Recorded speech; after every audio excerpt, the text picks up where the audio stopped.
Welcome to Triad News 360 for Wednesday, November 1st, 2017. I'm Courtney Wallen. And I'm Emmett Kusrow. We hope you have been in the Halloween spirit as our own Triad News 360 reporter Molly Saab took a trip to Spooky Woods to celebrate.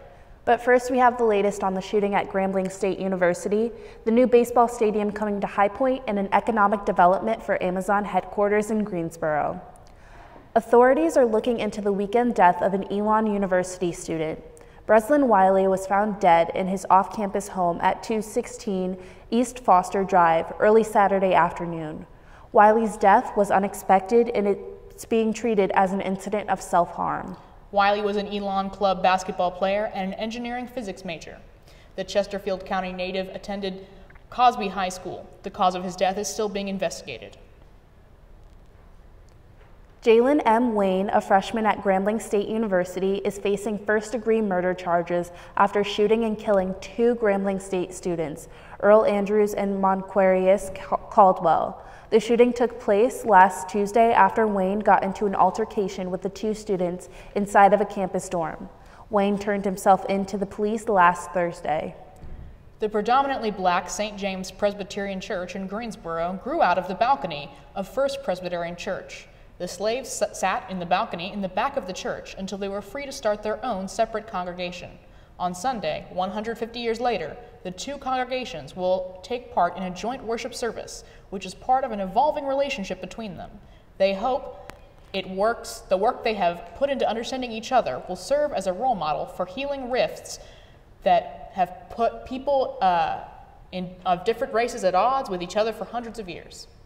What would thousands of new jobs mean for the Triad?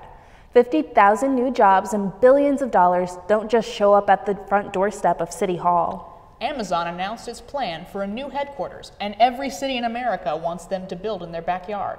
For it to land in the Triad, it takes planning, futuristic thinking, and a lot of hope. Triad News 360 reporter Isabel Germino went into the city and found out more information on the job possibilities.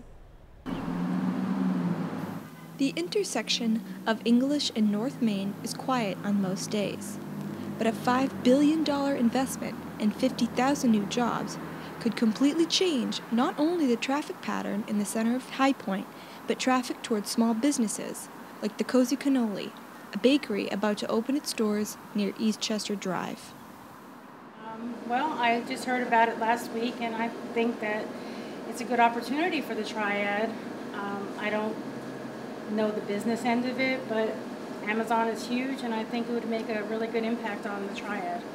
Well, anytime you get a large project, it's beneficial for the whole region, not just for whatever city it might happen to be in. A project of this size changes things. When Amazon announced in early September that it would build a second headquarters, hundreds of cities and states scrambled to put together a bid for the massive investment. The Triad was among them. Well, here in the Greensboro, High Point, Winston-Salem area, we submitted 6 locations to the company for their consideration for the Amazon HQ2 project. And not only would jobs be created for people in the area, but it's likely that people from across the country would move to the location of the new headquarters for new opportunities. Well, it's always a combination of local people getting the current jobs, new people moving in, and then when people change, leave, when new positions become available, current people fill in those slots. So it's good news to have that kind of churn. You want good jobs for people already living here, and we need to move people here. We have lots of empty houses in the region still. I'm originally from New Jersey, so I'm trying to bring a little bit of that New Jersey down to North Carolina. So like other people that are relocating from states like New York, New Jersey, Florida, California, I think we could give them a little taste of home. For Triad News 360, I'm Isabel Germino. With about 25% of adults in High Point unemployed and without benefits, and about 1/3 of children living below the poverty line, those jobs would mean a lot to the Triad. Those jobs will be very welcome and add a big boost to families and the community. But more new jobs may be much closer for High Point. The High Point City Council is moving forward with plans to build a new baseball stadium on the site from East Ray Drive to Martin Luther King Jr. Drive. It is estimated to bring over $200 million of investments into the city of High Point downtown. The City of High Point recently voted 8-1 with the Zoning Commission's approval to move forward on the stadium plans. 60% of the cost of the project will be covered by parking, ticket surcharges, naming rights, and the lease for the team. The other 40% is where there have been some disagreements.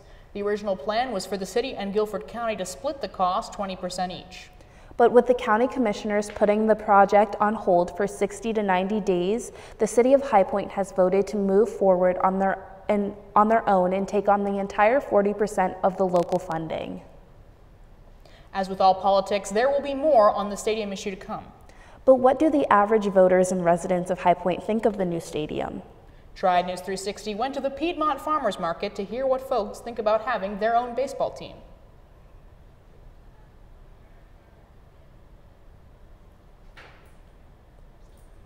The stadium is also a big issue for this upcoming mayoral race on November 7th. The two candidates running for mayor of High Point are Jay Wagner and Bruce Davis. Wagner has been mayor for 5 years and Bruce Davis has served as a county commissioner. Both men support the building of a baseball stadium and have served the community. There are election signs growing out of the lawns in the community, and it is great seeing so many people taking part in local government. In an area filled with drugs, hunger, and crime, both men have made an emphasis on their campaign to bring safety back to the area. Be sure to do your part and vote. November 7th will tell who the High Point community trusts to lead them. It would be nice to see the baseball talent, but there's also other talent in High Point. That's right, stars were made this weekend when locals hit the stage at High Point Has Talent. In fact, Fantasia, a former American Idol contestant who is from High Point, was rumored to have made an appearance. I actually went to the performances and talked with some of those contestants who were taking the stage and asked them why they were stepping into the spotlight. High Point has talent too. Sing along with me, sing along with me. Not only do they show it off, but they also compete. This is High Point Has Talent, an annual contest where contestants take the stage to show off their stuff. House manager Karen Rimmer shared her excitement about this year's talent. I like the auditions because you get to see all the people come in, the newness of it, you know, what is the raw talent for the whole year. This is also round 2 of the competition. Around here think I'm crazy, but I don't care. Preliminary auditions were held in September, whittling it down to about 25 acts. But there ain't nothing gonna stop me now, 'cause I'm almost there. The contestants shared nerves and excitement. How excited they were just to have the opportunity to perform in front of a live audience, their friends, and the judges. It sure takes a lot of guts to stand up on stage by yourself in front of judges. It sure does. It was pretty impressive. Now, Fantasia didn't exactly show up, but it was a nice performance, a nice event for the evening. Just before Hurricane Harvey slammed into the Texas coast, gas prices in the Triad were about $2.20 per gallon.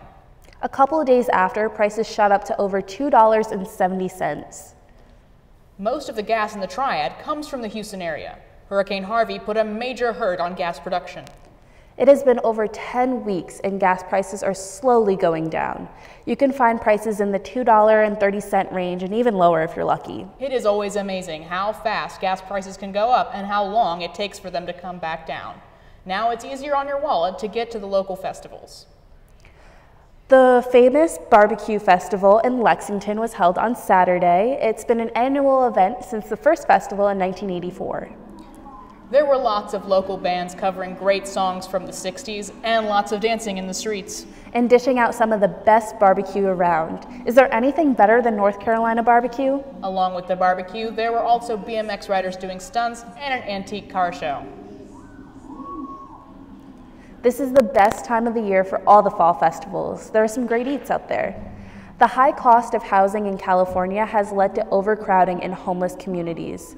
The lack of hygiene in some encampments has resulted in a bigger problem. There has been a recent spike in reported cases of hepatitis A among the homeless population in cities such as Los Angeles, Santa Cruz, and San Diego.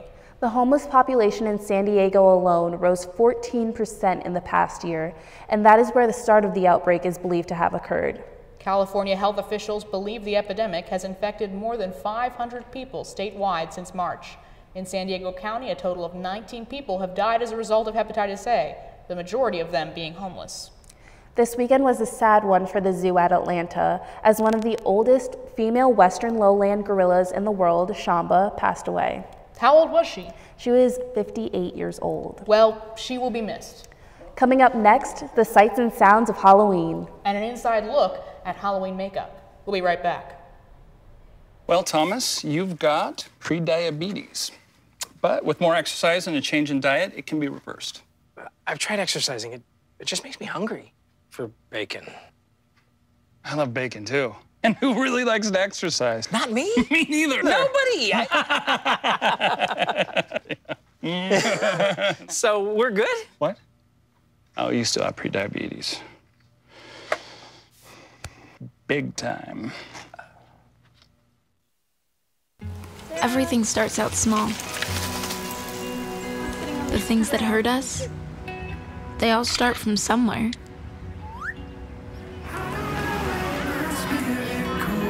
The words we say, the things we do, they can grow into something else.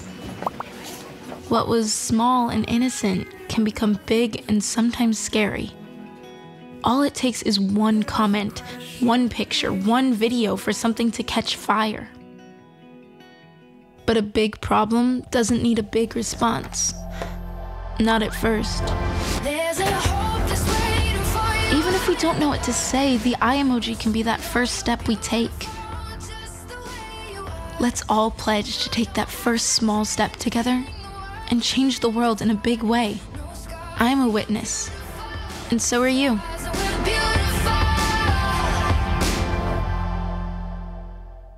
Welcome back to Triad News 360. I'm Courtney Wallen. And I'm Emmett Cusrow. There can never be enough donut shops. Rebecca and David Johnson are planning to open a duck donut shop in High Point near the Premier Drive intersection at 2766 North Carolina Route 68 Suite 101. This popular donut chain started out in the Outer Banks and opened up a store in Greensboro earlier this year. The restaurant will be available to the public starting today, November 1st. Their donuts are hot and ready with a variety of toppings. Plus, breakfast sandwiches, coffee, and other beverages will be served as well. It is open every day of the week, so feel free to stop by anytime. Please visit their Facebook page for updates and notifications. I hope you all had happy Halloweens. One of the students' favorite events to get in the spirit around here is Spooky Woods. Triad News 360 sent a group of reporters to visit the haunted house in Guilford County. Spooky Woods is a great place to go for the spirits of Halloween.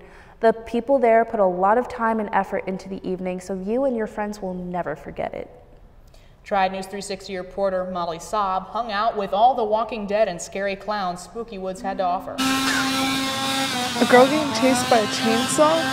That's not a rare sight at Spooky Woods in Archdale, North Carolina, with the chainsaw, of course. What was the scariest part? Chainsaws! The chainsaws?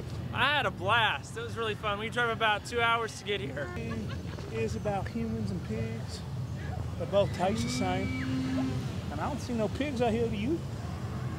So what I do is I cut you from your rooter to your tutor. And break you down like you some pork chops. They have laser tag with zombies in a corn maze before you even hit the main attraction, the haunted house. With more than 100 volunteers dressed up in extravagant costumes to scare people. The haunted house takes about an hour and a half to walk through, so you're guaranteed to be scared.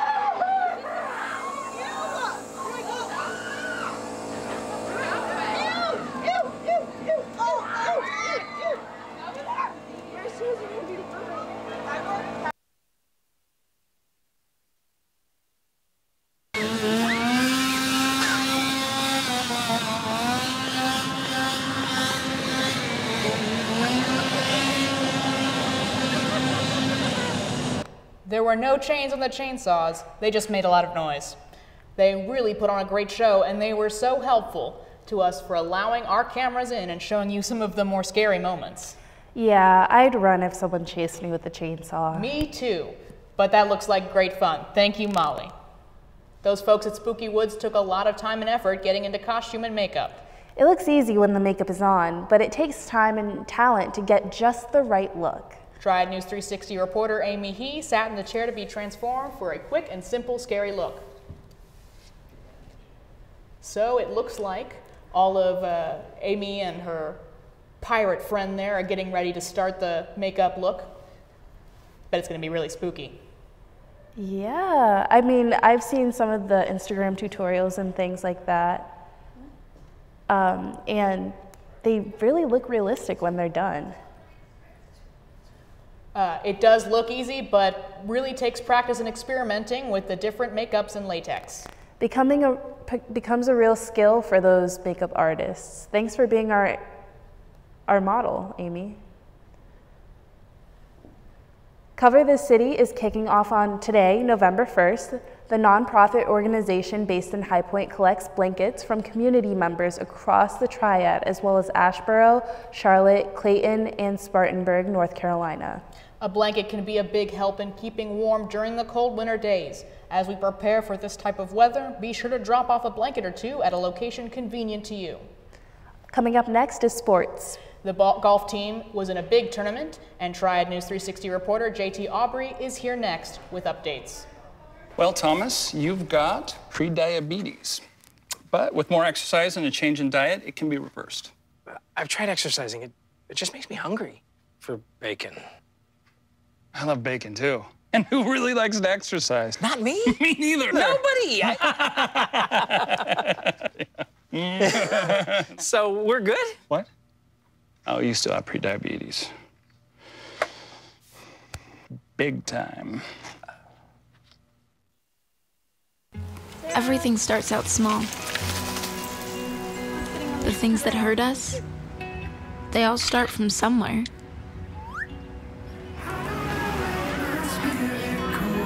The words we say, the things we do, they can grow into something else. What was small and innocent can become big and sometimes scary.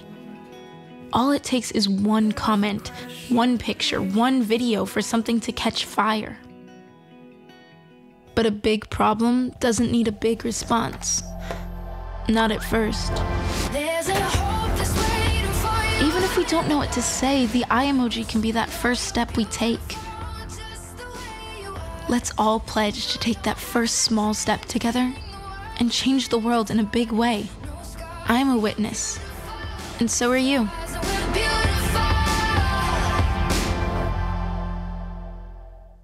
Back to Triad News 360, I'm Emmett Kusrow. And I'm Courtney Wallen. Joining us is Triad News 360 reporter JT Aubrey. Soccer teams have been in big games. How are they doing? Thanks, Emmett. Courtney. The High Point men's soccer team won their second ever Big South regular season championship on Saturday night, and their first since 2010. The Panthers defeated Presbyterian 1-0 off a goal by Siggy Benozin with 3 seconds left in the game. High Point's received the #1 seed in the Big South tournament and an automatic bye into the semifinals on November 8th. The Panthers wrap up their regular season on Wednesday at Longwood. The top-seeded High Point women's soccer team has advanced to the semifinals of the Big South tournament.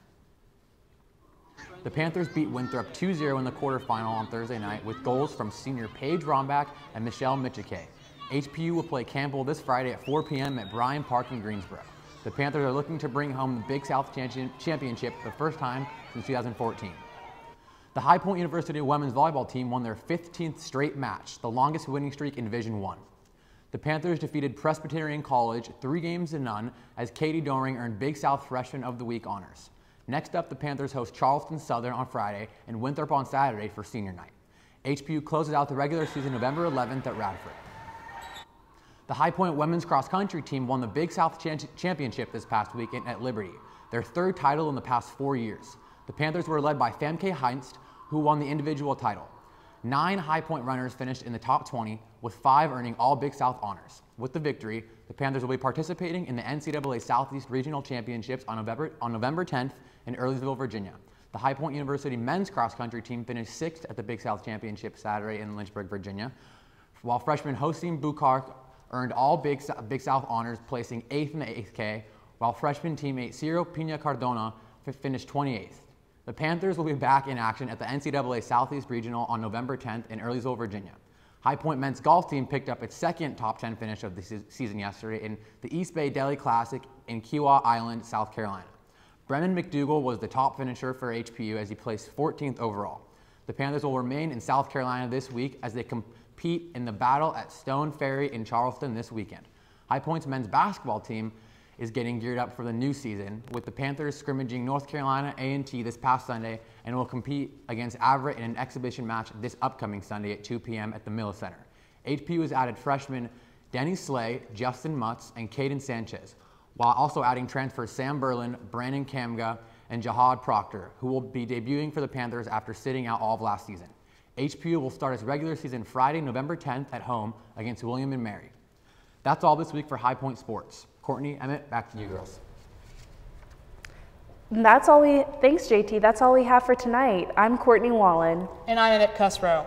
Thanks for tuning in. Good night, High Point.